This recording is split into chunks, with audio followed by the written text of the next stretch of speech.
I was sitting on a bench in a forgotten corner of this busy and loud place. It was a place filled with music, many people talking and laughing when suddenly there was complete silence. I was standing in warm, black, velvety darkness. In this area, which seemed like a cozy waiting room, there appeared to be a curtain, a giant black velvety stage curtain like you would find at a New York theater. I could feel the curtain just by looking at it. I could feel the blackness of it, the softness of it, and velvety feel of it. It was so comforting.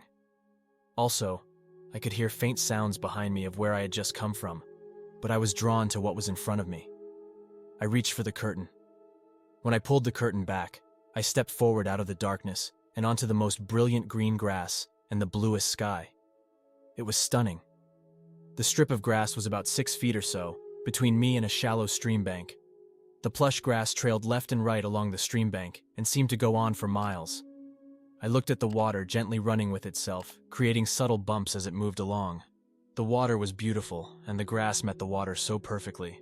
It was like a perfectly trimmed and landscaped yard. The stream width seemed only about 20 feet across, and seemed to dip a bit in the middle, so I knew it wasn't terribly deep. I was drawn to look at the other side of the stream bank. I perceived several vague forms across the stream, and more intensely, I could feel them. I could feel the amazing energy coming from those forms and where they stood. I was taking this all in. I knew where I had come from before being in this place, but I knew that was not where I was now. I was a bit confused, but I just felt that it didn't matter. The only thing that mattered was that moment, and I kept being drawn to that place across the stream. I stepped forward and made my way to the bank closest to me. It was logical to me. If I step in and keep moving about 20 feet, I'll be on the other side of the stream bank where those people were, and where that energy was stunning. Though I was not sure who was over there, I was certain they were people. What else could they be? I live in a world of people. I dropped my left foot into the water of the stream, and the water just covered the top of my foot. It was cool and refreshing water, and it danced around my foot as it moved along with itself. I proceeded to drop my right foot into the stream as well, and stood there just a few inches into the stream. The water enveloped both feet, and now it danced around both my feet as I was now completely in the stream. In this action of moving about 6 or 7 feet from where I had pulled back the velvety curtain, I could discern more, that indeed there were people across the stream on the other bank, and I wanted to be there. It was then that I heard for the first time. Up until then, there were no real sounds that captured my attention, but that was about to change. My thought of wanting to be on the other side was abruptly disrupted by a sound that came from everywhere and nowhere in particular. It just was. It also was not a sound that I heard with my ears, but a sound that I felt in my being. It spoke to me without audible words, and when I became aware of it, I intrinsically knew that there was no denying anything to it. It felt like how a masculine sound would sound if it were spoken, but it wasn't spoken. It was directly to me, to my mind. I was quite surprised. This experience was very different. I hadn't heard any real sounds since I arrived at this place, but again, that wasn't important. However, the silence was amazingly peaceful, and just was. The voice was soothing and strong at the same time. I could feel the depth of the question, "Where are you?" As a 19-year-old, I clapped back, "I'm at the Saint in New York." As I finished the word, York, I was suddenly aware of thumping bass and people talking around me. I was shocked at the noise, the horrendous noise, the clatter of 100 different sounds all at once vying for my ears. My logic was being tossed all around in my brain. What was that? And how am I now hearing all this? I remember thinking, no, I don't feel right.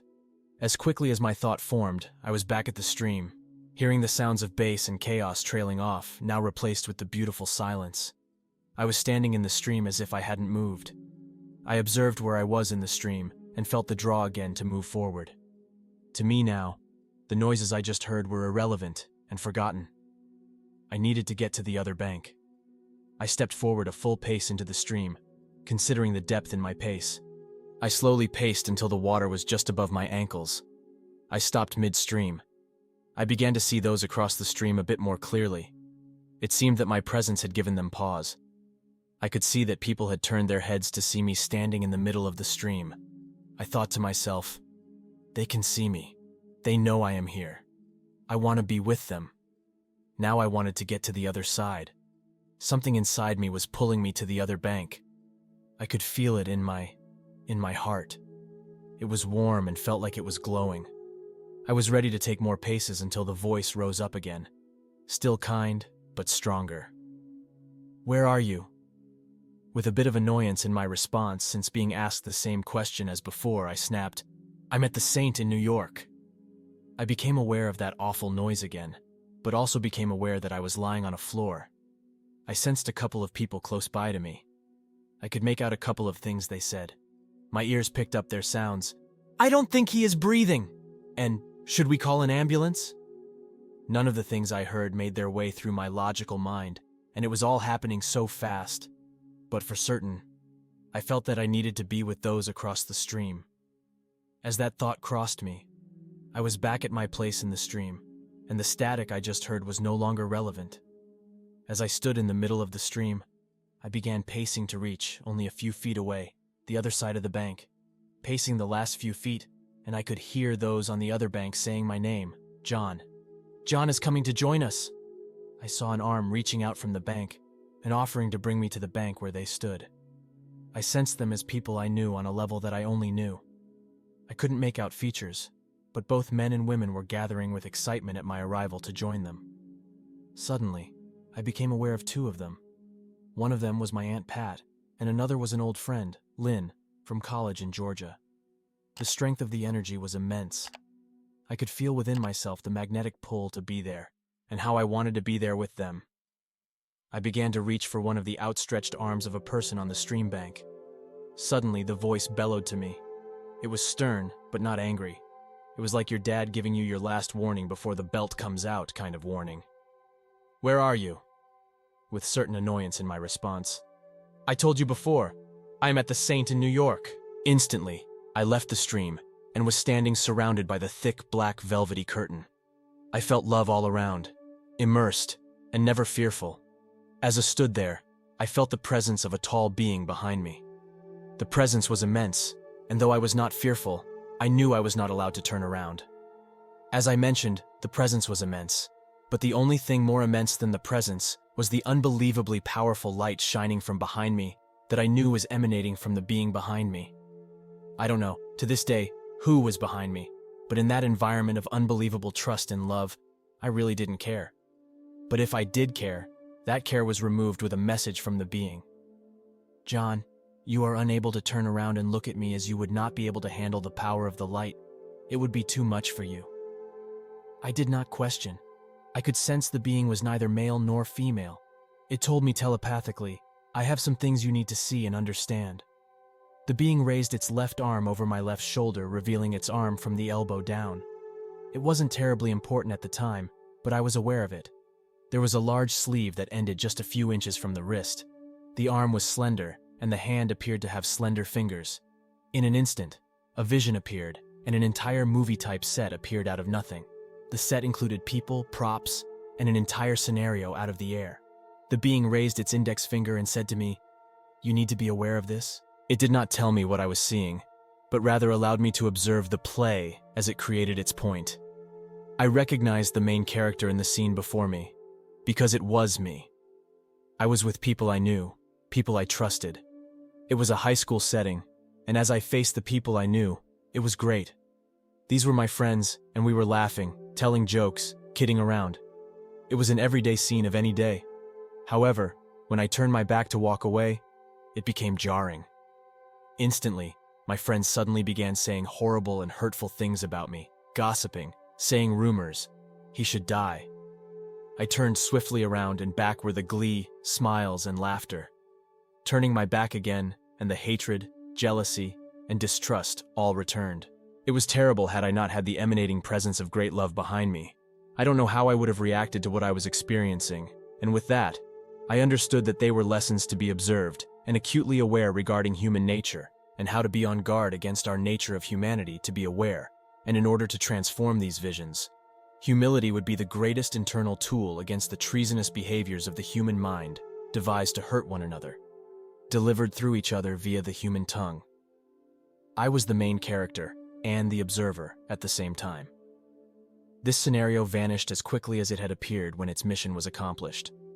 The second vision that was revealed to me via another scene used the very place I was that evening, though it was clear to me that I was no longer in that space. The Saint in New York City, a mega club on 2nd Avenue in Manhattan. An amazing collection of stage, lighting, music to satisfy the economic thirst of some investors, to make money on the backs of those who are looking to blow off steam and have an amazing night out on the town. Like the first vision, it wisped out of nowhere, and the stage was set to perfection. This vignette was a bit different in that I was not a main character on the stage. This time I was the objective observer of the scene, and it was an observation and learning opportunity specifically with a message of shine the transforming light into the darkness. My guide again raised its finger to direct my attention to the stage.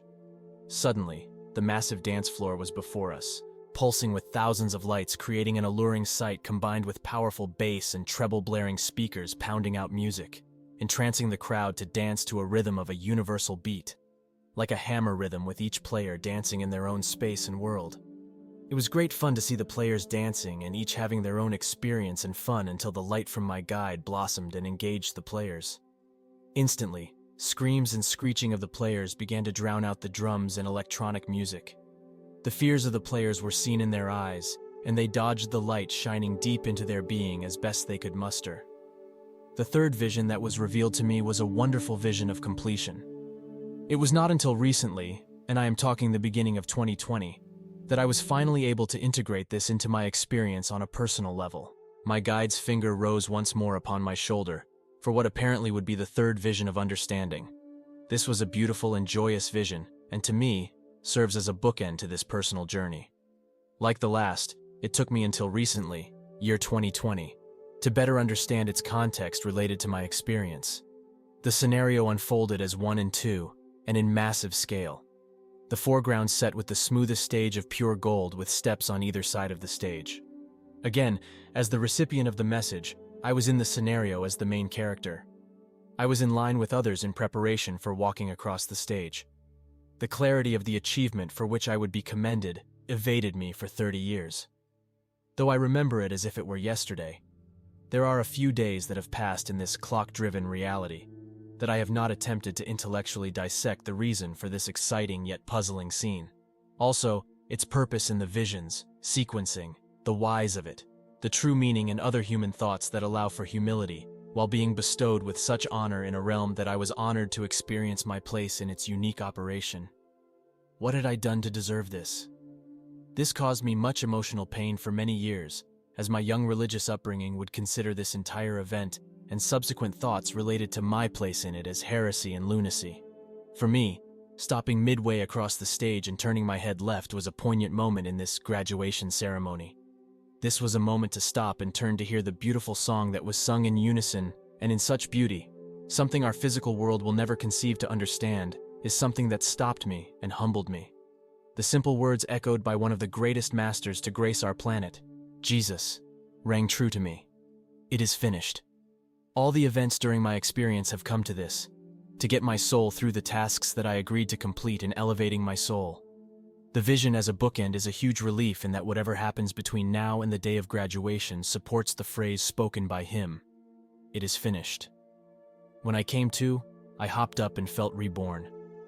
I don't recall anyone helping me, but within a half an hour we were leaving the location. I did not need any medical attention. When I walked out of the front doors, the world looked completely different to me. I could look at people and see their pain. It scared me, and I struggled with it for almost a year until a dream I had to the same date the following year. As I laid in bed at college, then a white light appeared at a great distance from me in my dream, and then I could see it zooming toward, enough for me to feel that I needed to wake myself up, which I was able to do just as the light hit me and permeated every fiber of my being.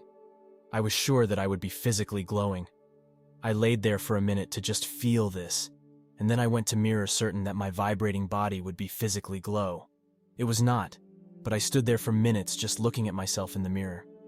I believe that love was helping me as a confirmation of my experience. That does it for today's video. Let me know what you thought about it in the comment below.